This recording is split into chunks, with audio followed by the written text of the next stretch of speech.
वहीं भाभो का वो श्रवण कुमार है। भाभो की सेवा के लिए वो हर पल तत्पर रहता है और आज तो भाभो का ये सूरज रामायण का पाठ पढ़ रहा है।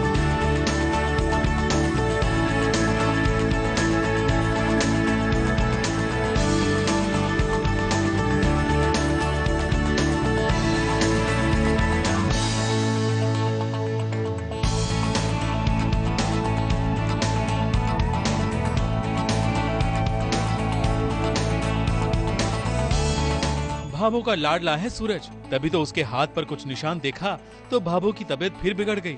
वो फिर चिंता में पड़ गई और सूरज अपनी भाभो की चिंता मिटाने के लिए अपने हाथ पर लगे चोट के निशान को मिटाने की कोशिश करने लगा। हाय, नजर ना लगे ऐसे बेटे को।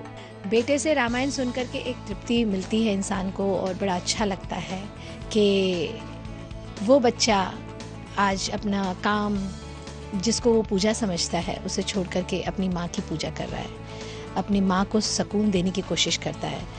तो इससे बड़ी बात और क्या होगी। मैंने सबसे पहले वो जानने की कोशिश की कि इसको मैं पढूं कैसे, लेकिन जब मैंने वो पढ़ा और मैंने सीखा और मैंने पढ़ा तो मुझे ऐसा लग रहा था कि मुझे मतलब नहीं समझ में आया था, लेकिन कहीं ना कहीं उस राग में, उस जिस तरन्नुम में मैं पढ़ रहा था उसके अंदर ही उसका पूरा का पूरा जो मतलब छुपा हुआ था। माँ के इस लाडले बेटे को किसी की नजर नहीं लगने वाली है, लेकिन हाँ, उसकी बिंदनी को जरूर लग गई है। इसीलिए तो संध्या बिंदनी यहाँ नजर नहीं आ रही, लेकिन हाँ, उसकी आवाज जरूर मौजूद है। भाभो को सुनाने के लिए चतुरी ने जो रेडियो लाकर दिया है, उस रेडियो पर संध्या बिंदनी अपनी प्रेम कहानी बयां कर रही है और उसकी आवाज सुनकर भाभो अपनी दवाई लेना भी चूक जाती है, क्योंकि उसकी आवाज ही तो भाभो की दवाई है।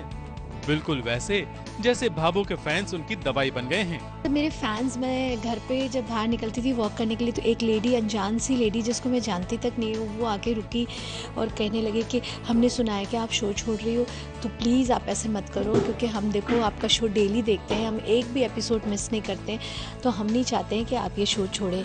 तो मतलब मुझे ऐसा लगा कि एक इंसान को इतना प्यार बहुत कम तकदीर वाले होते हैं जिनको मिलता है, और मुझे कोई हक नहीं है कि अगर मेरी हेल्थ नहीं ठीक है तो अगर सब लोग मुझे कोऑपरेट कर रहे हैं, मुझे कोऑपरेशन दे रहे हैं, तो मैं उन फैंस का दिल तोड़ूं जो मुझे इतना प्यार देते हैं।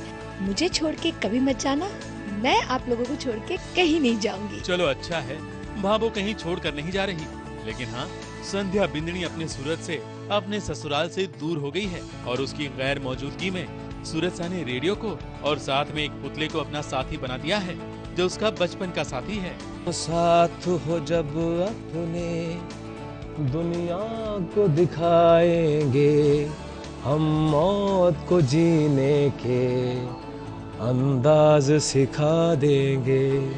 सूरज और संध्या की जोड़ी को कोई तोड़ नहीं सकता, दोनों एक दूसरे के बिना अधूरे हैं, लेकिन ये परीक्षा है सूरज की। भाभो की और दुनिया की नजर में श्रवण कुमार साबित होना है। माँ को मौत के मुंह से वापस लाकर वो नंबर 1 बेटा तो बन ही गया है, अब उस नंबर 1 की पोजीशन को बनाए रखने के लिए उसे कुछ तो त्याग करना ही पड़ेगा। इसीलिए तो जैसे श्री राम ने सीता जी को त्याग दिया था, वैसे ही सूरज ने संध्या को त्याग दिया है। मुंबई से स्नेहा शर्मा के साथ एबीपी न्यूज रिपोर्ट।